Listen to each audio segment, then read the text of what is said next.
Hi friends, full घेर का Anarkali suit आप किस तरीके से स्टिच कर सकते हैं, इसका डिटेल ये वीडियो है। पहले से मैं कटिंग बना के रखती हूँ, आप ये देख सकते हैं। मैं कल्पना जैन एक रेंटल बिजनेस को रन करती हूँ और इन बिज़नेस को रन करना भी सिखाती हूँ और साथ में सभी साइज़ के कटआउट बनाना भी मैं सिखाती हूँ। ये देखिए, मैंने यहाँ 3 साल के बच्चे से लेके एडल्ट एज तक के सारे ही कटआउट पहले से बना के रखे हैं। इनका एक डिटेल वीडियो सभी कटआउट एक साथ कैसे बना के रख सकते हैं, इसको मैं डिस्क्रिप्शन बॉक्स में इसका लिंक दे दूंगी, आप वहां से देख सकते हैं। यहाँ मैं 36 साइज़ की अनारकली बना रही हूँ तो उसका कटआउट यूज़ कर रही हूँ। जो कटआउट का बंद वाला हिस्सा है ये मैं अस्तर के बंद वाले हिस्से की तरफ रखूँगी और जो हम इसके 2 पार्ट्स करने वाले हैं तो 4 फोल्ड हम इसका करके रखेंगे। इसी तरीके से बाजू का भी हम 4 फोल्ड कर लेंगे और बाजू की भी कटिंग निकाल लेंगे और जो हमारा बैक पोर्शन है इसकी भी कटिंग निकाल लेंगे। क्योंकि हमने 4 फोल्ड किए थे तो सभी की 2-2 कटिंग हमारी बन के रेडी हो जाएगी। बैक पोर्शन निकालने के बाद हम फ्रंट का गला निकालेंगे, तो जितना डीप आप गला करना चाहें उसकी कटिंग निकाल लेंगे। हम यहाँ 6.5 तक मैंने इसका गला की लेंथ लिया है। अब ये हमारा रेडी हो गया। इसके बाद एक और काम करना है, अनारकली की जो चोली की कटिंग होती है उसका मैं मार्क लगा रही हूँ। जस्ट ये मैं इनबिल्ट चोली बना रही हूँ, इसको मैं कटिंग करके अलग से, अगर आप अटैच करना चाहें तो अलग से भी चोली बना के अटैच कर सकते हैं। अदरवाइज़ आप खाली लेस का लुक देना चाहें कि चोली लगे और लेस लगा के उसका लुक आ जाए तो आप इस तरीके से कर सकते हैं। पहले आप इस पैच को लगा दीजिए और लगाने के बाद पेन से मार्क बना लीजिए। ये मार्क बहुत इम्पॉर्टेंट है क्योंकि बाद में स्टिचिंग में यही जो मार्क है ये हमारा काम आ जाएगा और बिना हमारे मेन फैब्रिक पर टच किए हुए हम पूरी की पूरी चोली का मार्क फ्रंट पोर्शन में ला सकते हैं। इसका डिटेल मैं आपको आगे बताने वाली हूँ ये कैसे पॉसिबल होगा।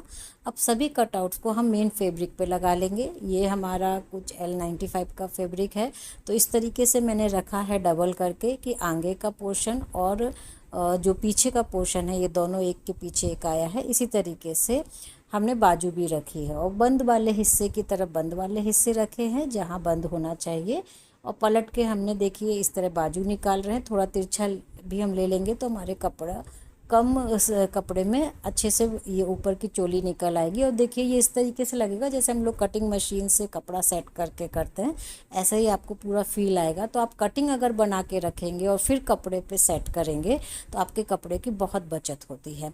ये देखिए सभी कटआउट हमारे मेन फैब्रिक के भी रेडी हो गए हैं और अस्तर के भी रेडी हो गए हैं।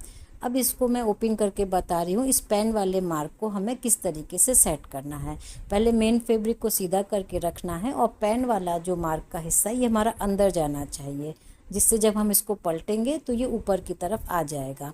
अब दोनों बाजुओं के हम आगे की साइड की जो हमें कटिंग करनी चाहिए उसको भी हम कर लेंगे और दोनों बाजू इस तरीके से हम रेडी कर लेंगे। अब हम स्टिचिंग की तरफ बढ़ने वाले हैं। सबसे पहले छोटी छोटी कटिंग जो हमारी बची उससे हम फुदना निकाल लेंगे।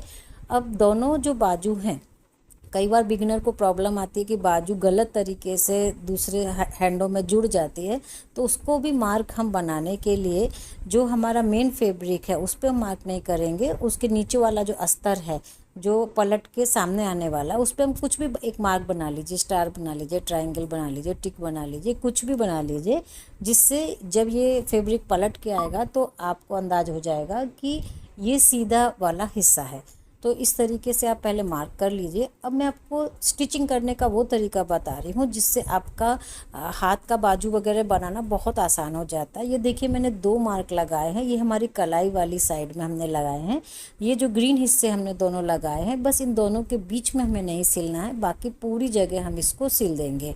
और जो हमने बीच का हिस्सा थोड़ा सा छोड़ा है कलाई वाले हिस्से में, उससे हम इसको पलटेंगे। ऐसा करने से हमारी पूरी की पूरी सिलाई सिक्योर हो जाएगी। ये देखिए सिर्फ इतना हिस्सा खुला छोड़ा है और यहाँ से पलट दिया है। अब इसके बाद पूरे में दाब सिलाई लगा देंगे। ऐसा करने से हमारा ये पूरा रेशम का जो हमारा फैब्रिक है सिल्क का, इसका एक भी धागा कहीं भी नहीं हिलेगा और हमें हाथ की भी पट्टी बनाने की ज़रूरत नहीं पड़ेगी। डायरेक्ट हम इसमें लेस लगा देंगे। शोल्डर से लेके बाजू तक कहीं भी कोई भी धागा नहीं निकलेगा। सेम पैटर्न हम लोग चोली पर भी करेंगे। ये देखिए 2 निशान हमने लगा दिए हैं नीचे की साइड जिससे हम पलटेंगे। तो शुरुआत करेंगे एक निशान से और एंड करेंगे दूसरे निशान पे। बीच के हिस्से को हम लोग खाली रखेंगे और सेम इसी मेथड से जब हम इसको पूरा सिलते हुए पलटेंगे तो आप देखेंगे कि इसमें भी इतनी अच्छी ये फिनिशिंग आती है और एक सी सिलाई हो जाती है। और पलटने से पहले हम गले के एरिया में भी जो छोटे छोटे मार्क लगाए जाते हैं जिससे कर्व एरिया में फिनिशिंग आ जाए, और शोल्डर के हिस्से में भी हम छोटे छोटे मार्क लगाते हुए, कट लगाते हुए इसको पलटेंगे। पलटने के बाद एक बार हम इसकी दाब सिलाई ज़रूर कर लेंगे जिससे पूरा जो फैब्रिक है ये हमारा एक स्मूथ टेक्सचर में आ जाए। और ये देखिए दाब सिलाई जब हम करेंगे तो उसके साथ ही ये जो खुला वाला हिस्सा है ये भी पूरी तरीके से बंद हो जाता है और बहुत ही आसानी से ये फैब्रिक पलट जाता है। फिनिशिंग इतनी बढ़िया आती है और सबसे बड़ी बात, लॉन्ग टर्म के लिए एक भी धागा कहीं नहीं निकलता है। हमें कोई भी इंटरलॉक करने की एक्स्ट्रा ज़रूरत नहीं है। आप कैसा भी फैब्रिक ले लीजिए, जिमी चू से लेकर सिल्क कोई भी ले लीजिए, देखिए पूरी तरीके से ये सिक्योर और बंद हो जाता है। अब ये देखिए जो सिलाई वाला हिस्सा है ये पलट करने पर बाहर की साइड आ गया है। अब ये मार्क हमें पीछे की मतलब मेन फैब्रिक की साइड भी लाने के लिए हम इस पर एक स्टिच चला देंगे। स्टिच चलाने से देखिए यही जो मार्क है ये हमें ऊपर की साइड भी मिल गया बिना किसी पेन का निशान एक्स्ट्रा ऊपर लगाए हुए। अब इस पर हम लोग जो स्टिच का निशान हमें दिख रहा है इसके ऊपर हम लोग लेस लगा देंगे।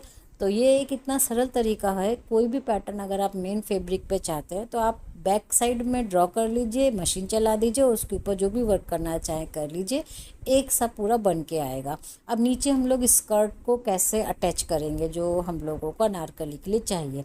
तो कपड़े को हमने 4 फोल्ड रखा है। अगर आपको अच्छा डबल घेर चाहिए तो कपड़े का 4 फोल्ड कीजिए। अगर आपको नॉर्मल सा घेर चाहिए, हल्का फुल्का लहंगा जैसा आप बनाना चाहते हैं तो आप डबल कर सकते हैं, पर यहाँ मैंने 4 फोल्ड किया है। बंद वाले हिस्से पर और ओपन वाले हिस्से को हम लोग कैसे डील करेंगे, एक एज इसका ओपन हिस्से पे आना चाहिए और एक एज इसका बंद वाले हिस्से पे आना चाहिए। तो बंद वाले हिस्से के साथ में जब इसकी पूरी कटिंग होगी तो ये डबल घेर की अनारकली बन के हमारी तैयार हो जाएगी। तो पूरा नेक टू नेक आप कटिंग कीजिए। ये कटिंग भी कैसे बनाते हैं इसका भी डिटेल वीडियो का जो लिंक है मैं इस डिस्क्रिप्शन बॉक्स में दे दूँगी, जिसमें आपको सभी साइज़ की पूरी कटिंग एक साथ बनाने के सीखने के लिए मिल जाएगी। बस कट करके आप फैब्रिक को हटा दीजिए और ये देखिए बहुत आसानी से हमारा जो स्कर्ट का पार्ट है ये रेडी हो जाता है। ये देखिए फ्रेंड्स, बंद वाले हिस्से को अब हम लोग खोल देंगे और ये डबल घेर का अनारकली का नीचे का जो स्कर्ट है ये हमारा रेडी हो गया। अब इसे हम मेन फैब्रिक से जो मेन चोली है उसे अटैच करना सीखेंगे। चोली को जो हम लोगों ने सिल दिया था इसको थोड़ा थोड़ा खोल देंगे जिससे हम लोग इसमें अटैच कर सकें। अब हम लोग क्या करेंगे, जो इसका लास्ट कॉर्नर टू कॉर्नर है इनको पहले हम लोग आपस में जोड़ देंगे। यहाँ हम लोग पिन की सहायता से टच नहीं लगाकर इसको सिक्योर कर देंगे। इसके बाद अब हम जो मिडिल पोर्शन है, चोली का मिडिल पोर्शन और जो ये घेर का मिडिल पोर्शन है इसको आपस में सिक्योर करेंगे। इसके बाद अब जो बची हुई जो हमारी झोल है इसको हमें चुन्नट में कन्वर्ट करना है। तो अब बस एक जितनी चुन्नट की ज़रूरत है उतना चुन्नट हम डालेंगे। देखिए यहाँ पर खाली एक एक प्लेट की ज़रूरत लग रही है, वो हम लोगों ने इसमें डाला और पूरी लाइन को एक सी लाइन में कन्वर्ट कर लिया। बस अब हम इसको स्टिच कर लेंगे। ये हमने देखिए इस तरीके से किया है कि चोली का भी जो फ्रंट पार्ट है यानी जो ऊपर का हिस्सा है ये ऊपर रहा है और जो नीचे घेर का हिस्सा है ये भी हमारा ऊपर रहा है, यानी हमने दोनों के सीधे हिस्से को आपस में जोड़ा है। एक बार इस पे जब हम सिलाई चला लेंगे उसके बाद ये हिस्सा अंदर चला जाएगा और ऊपर बहुत ही फिनिशिंग के साथ में हमारा मेन फैब्रिक आ जाएगा और पीछे की साइड से भी किसी तरीके का रेशा नहीं निकलेगा और जॉइंट में एकदम जो खुला हुआ जॉइंट है वो नहीं दिखाई देगा। ये मेथड बहुत ही आसान होता है, इस मेथड से आप एक बार ज़रूर ट्राई कीजिए। इसके बाद हम लेस से इसको कवर कर देंगे इस जॉइंट को और काफ़ी फिनिश के साथ हमारी कमर तैयार हो जाएगी। अब आगे बारी आती है घेर पर लेस लगाने की। तो घेर पर लेस लगाने के लिए आप सीधी साइड में आप नीचे का जो कॉर्नर है इसको ऊपर की तरफ मोड़िए। ये देखिए फैब्रिक हमारा सीधा है और हम ऊपर की तरफ थोड़ा सा हल्का सा ही हमें मोड़ना है, क्योंकि जो लेस है, लेस हम जब लगाएंगे तो वापस से ये पलट जाएगा। तो लेस को देखिए मैंने उल्टा करके रखा है, ये देखिए इस तरीके से जब ये पलटेगी इस पर तो ऐसे करके ये सीधी हो जाएगी और बैक साइड से भी बहुत अच्छी फिनिशिंग आ जाएगी। तो फिर से देखते हैं, हमने जो ऑलरेडी मोड़ा हुआ हिस्सा था उसके नीचे की साइड में हम पलट के लेस को रखेंगे और इन दोनों को आपस में जोड़ देंगे। ये बहुत ही बारीकी से आप इसको कर सकते हैं। सबसे अच्छी बात है कि इससे फिनिशिंग इफ़ेक्ट बहुत ही ज़्यादा अच्छा आता है और कम से कम मेहनत में, वो भी कर्व वाले हिस्से में। नहीं तो जब भी ये हम लोग अनारकली बनाते हैं या कर्व कटिंग होती है, अम्ब्रेला कटिंग होती है, इनमें लेस लगाना थोड़ा टफ होता है, पर आप इस मेथड से लगा के देखिए। अब देखिए, अब आप इसको पलट के जब लगाएंगे तो जो जॉइंट है वो अंदर चला जाएगा, आगे से भी फिनिशिंग आ जाएगी फैब्रिक में, और इसके बैक साइड में भी बहुत अच्छी फिनिशिंग आएगी और किसी भी तरीके की झोल या खिंचाव इसके अंदर नहीं आएगा। ये देखिए आप कितने अच्छे फिनिशिंग इसकी आती जाती है। तो बहुत ही आसान तरीके से आप किसी भी अम्ब्रेला कट जो फैब्रिक है उसके अंदर आप बहुत अच्छी फिनिशिंग इस सिंपल से मेथड से ला सकते हैं। अब जब हमारा घेर बन के रेडी हो जाए और दोनों जॉइंट हमारे हो जाए, तब अब साइड बाय साइड स्टिचिंग की बारी आती है। इसमें आप बेल्ट बना लीजिए और बेल्ट को अंदर आप जो हमारा कमर का जॉइंट है उसके अंदर के पोर्शन में फिट कर दीजिए, ताकि ये स्टिचिंग के टाइम में ही ये अंदर चली जाए। और बस यहाँ पर रख कर आप दोनों ही जो कमर के पोर्शन इनको आपस में पलट कर इसमें सिलाई कर दीजिए और पूरे घेर तक इस सिलाई को नीचे लेके जाइए। तो आपका दोनों साइड से आप जब ऐसे करेंगे तो अनारकली बन के रेडी है।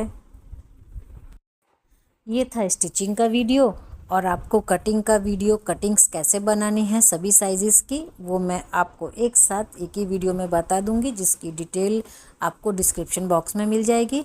और हाँ, अगर आप भी अपना रेंटल बिजनेस चालू करना चाहते हैं और ये कैसे शुरू किया जाता है, कैसे मैन्युफैक्चर करते हैं, कैसे एडवर्टाइज़ करते हैं, कैसे प्रॉफिट ऑफ मार्जिन होता है, कहाँ से सामान मंगाते हैं, ये सभी जानकारी अगर आप जानना चाहते हैं तो प्लीज़ कमेंट बॉक्स में आपकी क्वेरीज़ को डालिए, ताकि उस पर भी मैं आपको वीडियोस बना के दे सकूं। मेरी वीडियो अच्छी लगी है तो ज़्यादा से ज़्यादा उन लोगों के पास रोटेट कीजिए जिन्हें इसकी ज़रूरत है। Thanks to watch my video.